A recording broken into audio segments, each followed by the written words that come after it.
Fala galera, aqui é o professor Carlos Adriano. Irei ministrar os 6 encontros para a turma RAD 14, turno noite, disciplina Anatomia e Fisiologia Humana 1, abordando sobre os temas sobre o sistema locomotor, em específico o sistema esquelético. Bem, a gente já viu boa parte desses conceitos que eu vou relembrar hoje, certo? A gente estudou um pouco sobre o conceito do sistema esquelético, suas principais funções, o que é o conceito dos ossos em si, que é o principal ator, estudou também sobre as articulações, estudou sobre todos os ossos do corpo humano, sistematizou, organizou esse estudo de maneira que ficou fácil a compreensão e a memorização desses ossos. Estudamos a configuração interna desses ossos e todos os componentes da configuração interna desses ossos. Estudamos as classificações desses ossos, o que caracteriza cada classificação, quais são os tipos de ossos existentes, quais as funções deles, certo? Estudou um pouco da, da anatomia do esqueleto axial, né? No caso, a divisão, que se divide em esqueleto axial e apendicular, e a gente estudou cada estrutura, certo? Estudou sobre o que era saliência, estudou os acidentes anatômicos, e aí a gente vai fazer uma breve revisão nesses 6 encontros para poder relembrar algumas coisas e agregar conhecimento para o que ficou pendente. Então, não tem como a gente começar, certo? Falando do sistema esquelético sem falar do principal ator, os próprios ossos. Porém, o osso, apesar de sua aparência simples, ele é composto por vários tecidos que funcionam juntos. O esqueleto é composto de ossos, cartilagens, ligamentos e tendões, certo? Então, cada ator desse principal aí vai estar participando, certo? Ativamente na função de locomoção do corpo humano, no sistema locomotor. No caso, os ossos, na parte de locomoção, vai dar sustentação, certo? As cartilagens vão evitar o atrito entre as articulações. Os ligamentos vão fazer com que essas articulações realizem os seus próprios movimentos. E os tendões vão estar ligando os músculos estriados aos ossos. Lembrando que o sistema muscular é responsável pelo movimento, por fazer o movimento, enquanto que os ossos vão dar aí a sustentação e vão servir de alavancas.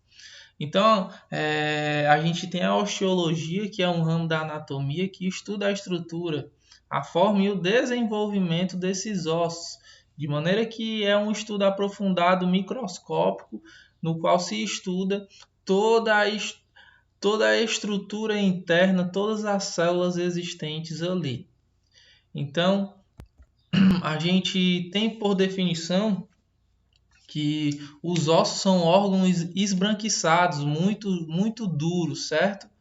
Que unindo-se aos outros por intermédio das articulações, constitui o esqueleto humano, assim como eu falei, certo? Os ossos é uma forma de tecido conjuntivo cuja principal característica é a mineralização, ou seja, o cálcio, certo? Da sua matriz. E aí também vai ser constituído por fibras de colágeno, certo? E proteoglicanos. O tecido ósseo vai participar de um contínuo processo de remodelação. Ou seja, é o ato de uma matriz velha sair para uma matriz nova se renovar, certo? E esse processo é contínuo e tende a ser mais acelerado quando há uma fratura, ou seja, uma descontinuidade, um trauma direto nesses ossos, certo? Esse processo contínuo eu vou enfatizar um pouco mais no final da aula, certo? Então, a gente vê que os ossos eles são constituídos por uma parte orgânica e uma parte inorgânica, certo? No qual, na parte orgânica, nós vamos ter o colágeno, no qual ele tem a função, certo, de fazer com que os ossos não sejam só duros, mas tenham maleabilidade, ou seja, o colágeno ele tem grande função em não deixar os ossos tão rígidos, porque então eles se tornariam quebradiços, como o vidro, tá? Então o colágeno ele tem essa função, certo? E ele constitui cerca aí de 90% da matriz orgânica do da matriz óssea. Então, quando esses ossos estão em desenvolvimento, ou seja, eles estão nas crianças, eles tendem a constituição do colágeno ser em mais abundância, certo? Pois a gente vê que nos casos de fratura, os ossos tendem a se envergar e muitas vezes não se fraturam, certo? Algumas vezes, como é o caso da fratura em galho verde, é quebrado apenas um, uma face desse osso, certo? Porém, por ele ser muito maleável, ele tende a envergar, mas não se fraturar ou fissurar ou quebrar em si, certo? A parte inorgânica, certo? A gente tem aqui a hidroxopatita, certo? E são compostos, certo? Ela vai ser composta por sais minerais como o cálcio e o fósforo.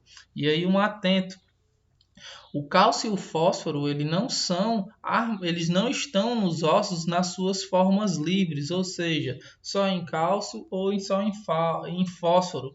Eles estão armazenados juntos e juntos eles formam um fosfato de cálcio, certo? Que é a própria hidroxiapatita. E aí ela tem função de dar maior resistência aos ossos, certo? São compostos no qual vão dar rigidez e aí elas vão estar participando aí para que esses ossos eles sejam bastante resistentes em um equilíbrio da parte orgânica e inorgânica, certo? Ou seja, do colágeno e dos cristais de hidroxiapatita, nós temos aí um osso bem rígido, certo?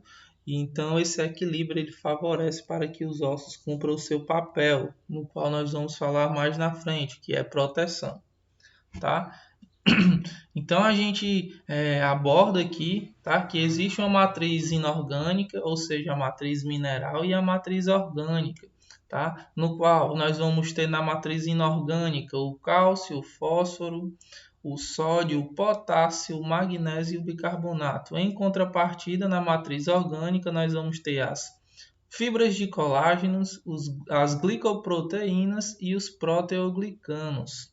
Tá? Então a gente vê que na constituição dos ossos nós temos uma matriz, tá?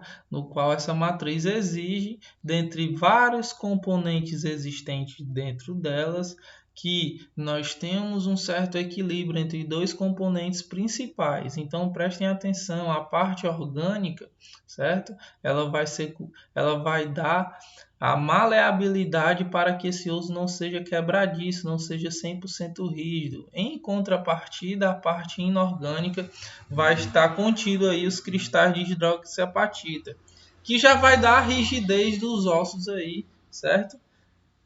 E aí um bizu e um atento que eu deixei foi que o cálcio e o fósforo eles não estão armazenados na sua forma livre, certo? Estão nos ossos sobre a composição de fosfato de cálcio, ok? Então vamos passando aqui. Então a gente tem a configuração interna dos ossos. Tá? E aí a gente observa dois tipos de tecido quando vai para a configuração interna desses ossos. Nós temos os ossos compactos e os ossos esponjosos. Tá? E aí um detalhe interessante nos ossos compactos e esponjosos. O osso compacto, certo? Ele contém pouco espaçamento em seus componentes, ou seja, ele dá proteção, certo? Por não haver brechas ele dá proteção às forças produzidas pelo próprio peso ou através até de impactos, tá? E eles são encontrados em sua maior parte nas diáfises dos ossos longos, certo? Como aqui está enfatizando a figura. Os ossos eles vão ter aqui, certo? O tecido ósseo compacto ele vai ser encontrado mais nas diáfises dos ossos longos, certo? E em contrapartida, os ossos esponjosos, a maior parte desse tecido, certo? Eles são encontrados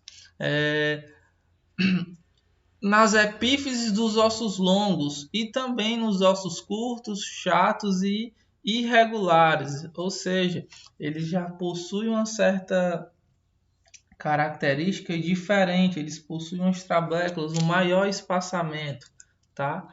Então, o osso compacto ele vai ter essa função de dar suporte, aumentando a rigidez, tá? E vão se encontrar nas diáfises dos ossos longos, enquanto que o tecido ósseo esponjoso, certo? Ele vai se encontrar nas epífises desses ossos longos e vão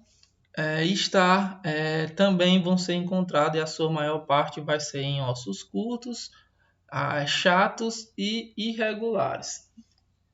Então, na configuração interna dos ossos, nós observamos esses dois tipos de substâncias, certo? Como eu venho aqui explicando para vocês.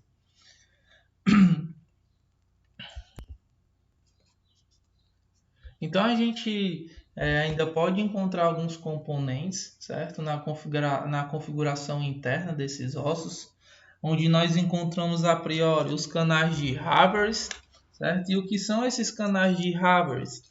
Eles são uma série de tubos estreitos, como a gente pode estar observando aqui, tá?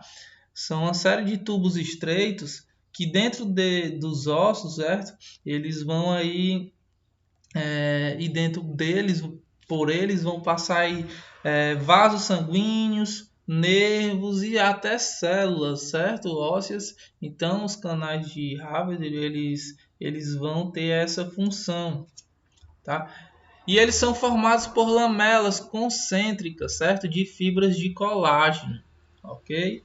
E são uma série de tubos, certo? No qual vai proporcionar aí, certo? De forma microscópica a passagem de pequenos vasos sanguíneos, certo? Na maior parte dos canais de Haveres, certo? Eles vão ter essa função bastante interessante da passagem desses componentes que irão adentrar na matriz óssea mineral, na configuração interna dos ossos, tá bom? Então a gente tem os canais de Haveres e eles são encontrados, certo? Mais na região compacta, ou seja, nas diáfises, tá bom? Como eu tinha falado no tecido ósseo compacto, onde eles são encontrados mais nas diáfises dos ossos longos.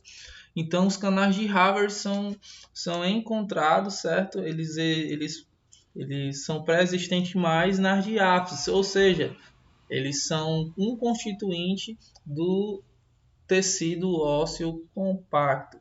Em contrapartida, a gente tem aqui os canais de Volkmann, que ficam aqui meio que fazendo paralelamente, certo?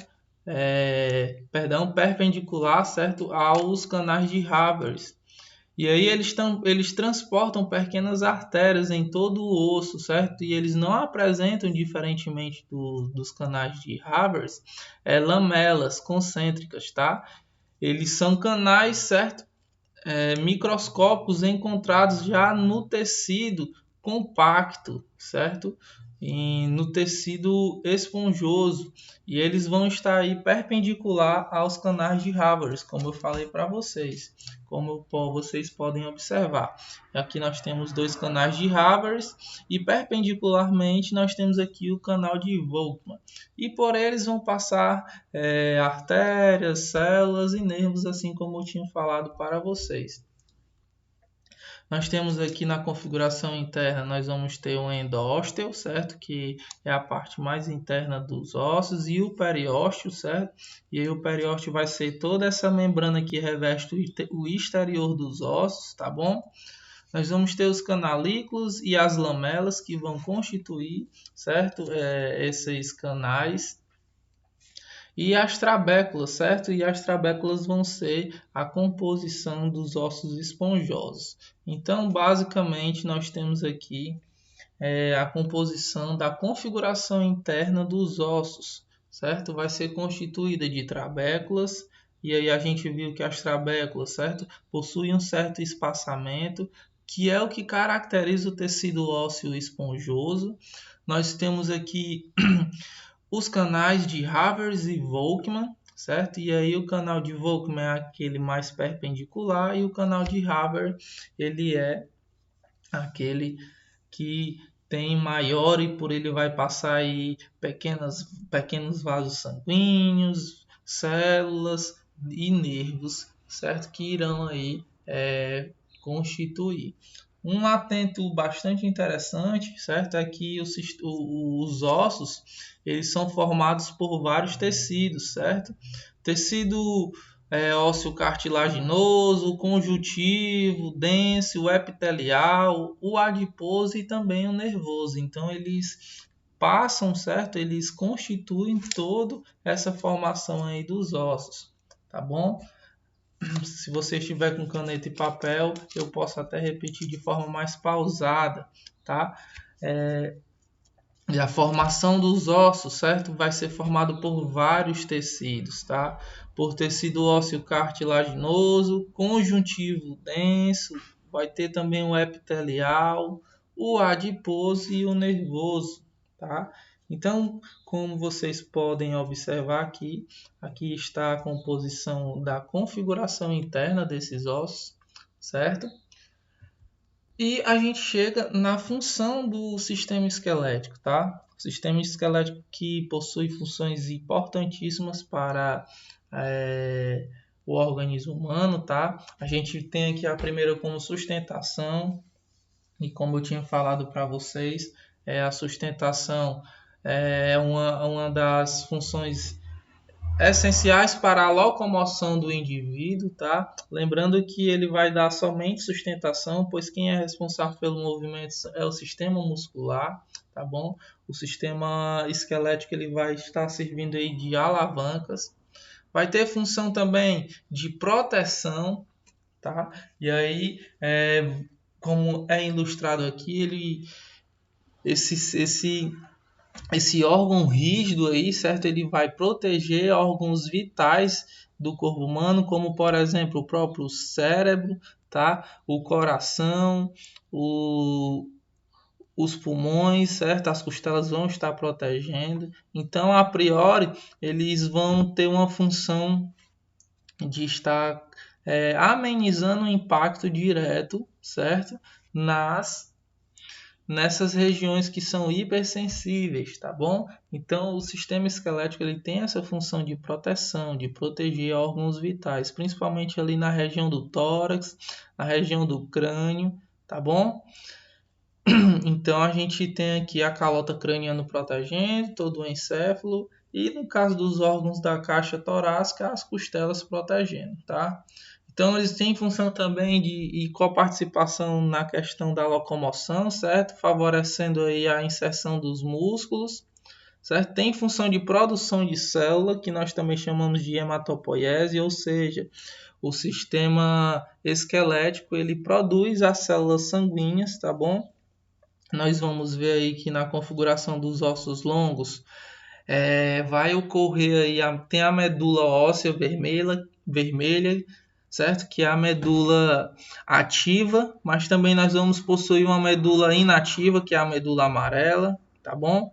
Então, o sistema esquelético ele participa, certo? Diretamente na produção de células sanguíneas, na produção de glóbulos vermelhos, de glóbulos brancos, certo? Dentre outros elementos figurados aí que constituem o sangue, tá bom? Então ele tem essa função de hematopoiese. E vai servir também como armazenamento de minerais, ou seja, ele vai servir como depósito desses minerais.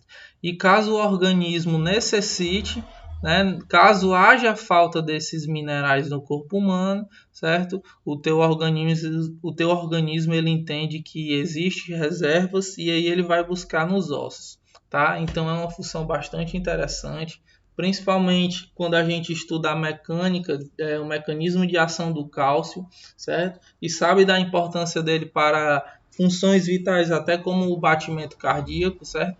Então, numa baixa de cálcio, certo?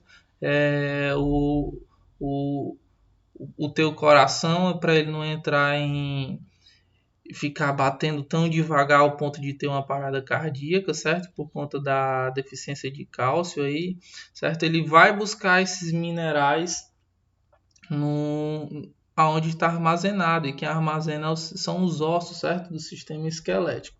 Tá bom? Então, são funções vitais bastante importantes para a questão da homeostase corporal e é super importante. Tá bom? Então, são essas as funções, certo?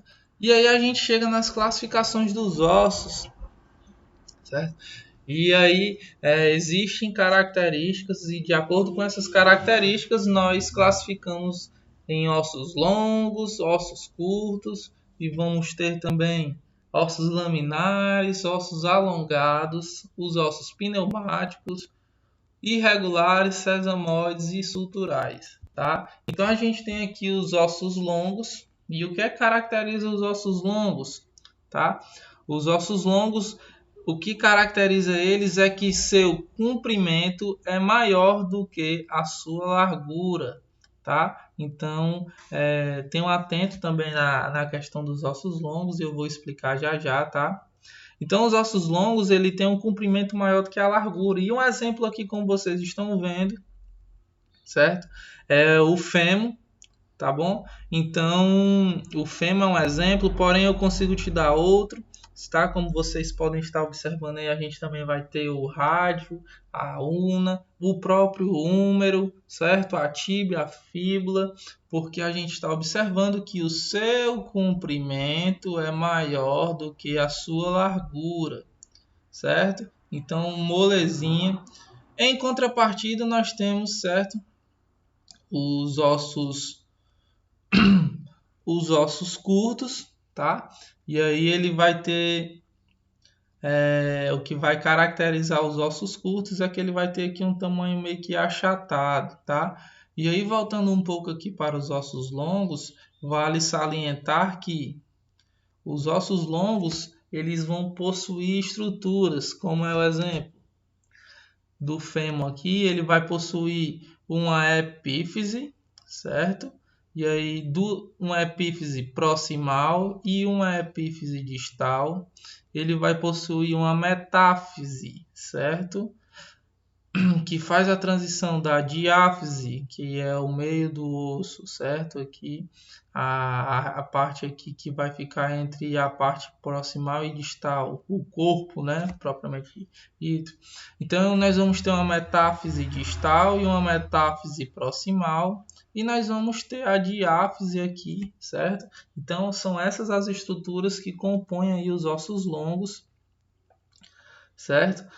E a metáfise, certo? Ela está situada entre a borda, certo? Na borda entre a diáfise e as epífises dos ossos longos, certo? E um detalhe interessante é que nas metáfises, certo? É o lugar onde o osso vai se desenvolver, ou seja, crescer, certo? É o local de crescimento desses ossos, tá bom? E os ossos curtos, tá? Eles vão ter esse formato aqui como exemplo que vocês estão observando, que são os ossos do carpo, tá? Então, os ossos curtos, ele tem todas as dimensões muito semelhantes e existem apenas no sistema, certo, apendicular. Ele vai possuir uma camada de osso compacto muito fininha, certo? Sendo o interior desse osso completamente preenchido com o tecido trabecular, ou seja, de osso esponjoso, tá bom? E a função desses ossos, certo, é justamente também absorver o impacto, tá bom? Então a gente tem aí esses dois primeiros exemplos, tá? E aí a gente tem os ossos laminares, tá? E aí eu trouxe aí o exemplo aí do osso frontal e parietal, tá? E os ossos laminares ou planos, também são chamados assim, possuem um comprimento e largura igual em relação à sua espessura. Geralmente eles apresentam uma função de proteção, como os ossos do crânio que eu trouxe aqui para vocês, certo? Eles vão proteger o encéfalo e dentre outros, tá? Eles são encontrados também em tendões e nos lugares onde cruzam as extremidades dos ossos longos, tá? Os ossos laminares, tá bom? E aí a gente tem os ossos alongados e aí não confundam. Outra coisa que caracteriza os ossos longos são que eles possuem cavidade medular. Nós possuímos também os ossos alongados, certo? Como é o caso aqui das costelas, tá bom? E aí o que que acontece? Eles não possuem cavidades medular, não possui cavidade medular. Então, eles são um osso meio que arredondado aqui, tá? Como é o osso da costela. Então, não confunda os ossos longos com os alongados. Eles não são a mesma, não têm a mesma classificação, tá bom? E nós temos também os ossos pneumáticos. E aí ele é um osso no qual ele é dotado de cavidades e possui pequenos orifícios que permitem o quê? A passagem do ar, né? Chamados que nós chamamos, né? Isso é um acidente, nós chamamos de forame, tá? Como é o exemplo do osso esfenoide aqui que vocês estão vendo, as duas asas, entre as duas asas maiores e menores, nós temos aqui os forames, no qual ele é responsável pela passagem do ar propriamente dito, ok? E nós temos aqui também na classificação os ossos irregulares, e aí vocês estão vendo aí, identificando a questão da vértebra, certo? Ela é um exemplo. Tá bom? E eles têm um formato, eles são formados por tecido esponjoso fechado dentro de uma fina camada de osso compacto, como a gente pode estar visualizando aqui, certo? Essa fina camada de osso compacto e a sua maior composição aqui de osso esponjoso, tá? Dentre outros, nós temos também o sacro, o cóccix, tá bom? E aí vão ser um exemplo aí de ossos irregulares, tá? Então nós temos também o osso sesamoide, os ossos sesamoides, tá? Como vocês estão vendo aí, e é o maior osso sesamoide do corpo humano, vai ser a patela, que é essa estrutura que nós estamos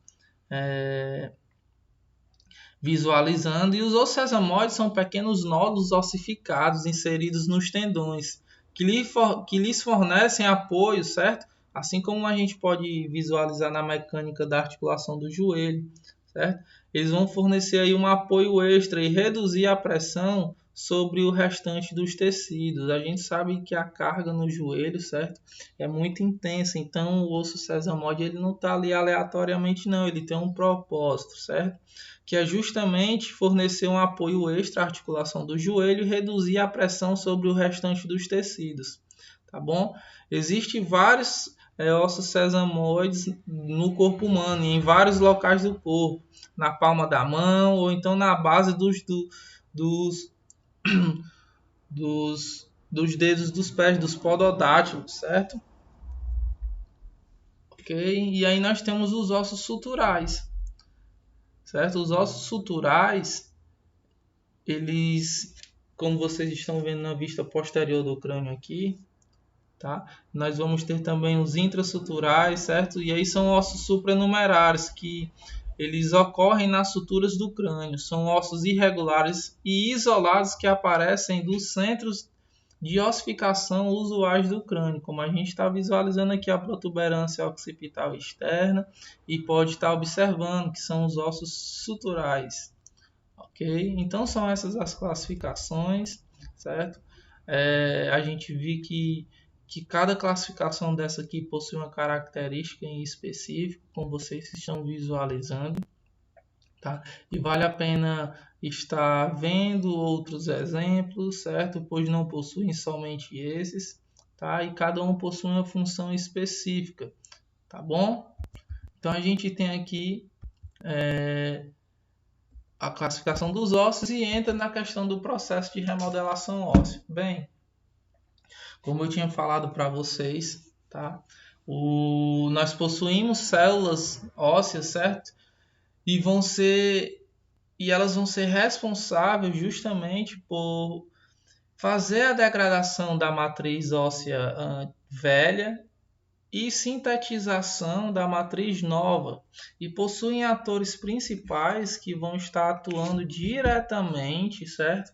Nesse mecanismo, tá? Um atento aí bastante interessante é que o processo de remodelação óssea ele se acelera, certo? Em alguns processos patológicos. Um exemplo deles é a questão da fratura, tá? Então, a gente vai estudar aqui uma dessas células aqui que eu vou falar agora, certo? Ela é especializada, certo? Justamente na regeneração do osso, no caso, quando há descontinuidade dessa estrutura, tá? Então nós temos aqui os osteócitos, tá bom? E aí os osteócitos, um detalhe interessante aqui, eles são os osteoblastos amadurecidos, tá? E então qual a função deles nesse processo de remodelação óssea, certo? Nesse processo de retirada da matriz velha e da sintetização da matriz nova, tá? Então, como eu falei para vocês, são células maduras, certo? Derivados dos osteoblastos, e eles secretam substâncias para a manutenção do osso. Então, ele vai secretar e vai manter, certo? A matriz óssea, sintetizando os nutrientes necessários. Então, os osteócitos, eles têm essa função de manter a matriz óssea, certo? Nutrindo ela com alguns componentes, tá? E aí, em contrapartida, a gente tem aqui os osteoblastos, certo? Então, eles sintetizam a parte orgânica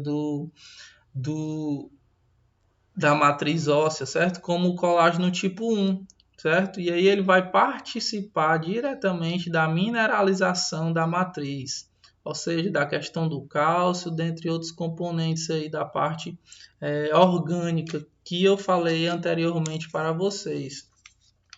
Então, a gente vai ter também os osteoclastos, certo? E aí eles reabsorvem a matriz, certo?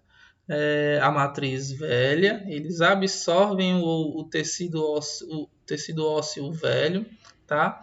E eles são células especializadas e multinucleadas que participam da regeneração do osso após as fraturas. Então, os osteoclastos, ele tem essa função específica, tá bom? De retirar de reabsorver toda aquela estrutura, toda aquela matriz velha para que uma matriz nova adentre, certo? Que vai ser aí um detalhe interessante que nós vamos estar estudando. Muito se confunde sobre quem sintetiza a matriz orgânica e quem reabsorve. Um detalhe bastante interessante que eu costumo utilizar são palavras-chave para poder memorizar. Então, eu pego o B de blasto, certo? E lembro que ele bota, o B de bota. Então, os osteoblastos, eles botam, certo? A matriz, certo? De forma técnica, a gente sabe que é o quê? Que eles têm função de sintetizar, certo? A matriz orgânica, a parte orgânica, como o colágeno tipo 1, e participam diretamente da mineralização. Certo? Então lembra do B de bota, osteoblastos. Eles sintetizam, eles botam a matriz nova. E os osteoclastos, certo? Sobram eles, então vocês sabem que eles que reabsorvem, ok? Então molezinha aí, certo? Essas palavras-chave para a memorização. Fica melhor quando você assimila aí essa composição aí e usa essas palavras-chave aí para determinar as funções, tá? Então, a gente vai ver algumas questões de fixação aqui, tá? Eu peço que vocês parem o vídeo, tá bom? Para que vocês tentem responder, e aí a gente vai corrigir agora. Então, a primeira, certo? Eu questiono a vocês o que são os canais de Havertz, certo? Então, dá um pause aí, certo? E tenta resolver. E a resposta é aqui o que? São uma série de tubos estreitos dentro dos ossos por onde passam os vasos sanguíneos, células e nervos. Molezinha, tá? Tranquilão a questão dos canais de Havertz, tá bom? E aí a gente tem a segunda questão, tá? Que é uma análise de afirmativa e um julgamento de certo ou errado. E aí eu dou a afirmativa aqui, ó. O cálcio e o fósforo não são armazenados de forma livre nos ossos. Dessa forma, nós chamamos de fosfato de cálcio. E aí, tá certo ou errado? Certo? Tá certíssimo, tá bom? A gente sabe que eles não estão nos ossos na sua forma livre, sim no formato de fosfato de cálcio. E nós temos a terceira aqui, que é os osteoclastos, tá? Que são células móveis, gigantes e multinucleadas e extensamente ramificadas. Qual é a função dos osteoclastos? É sintetizar a matriz óssea no processo de remodelação.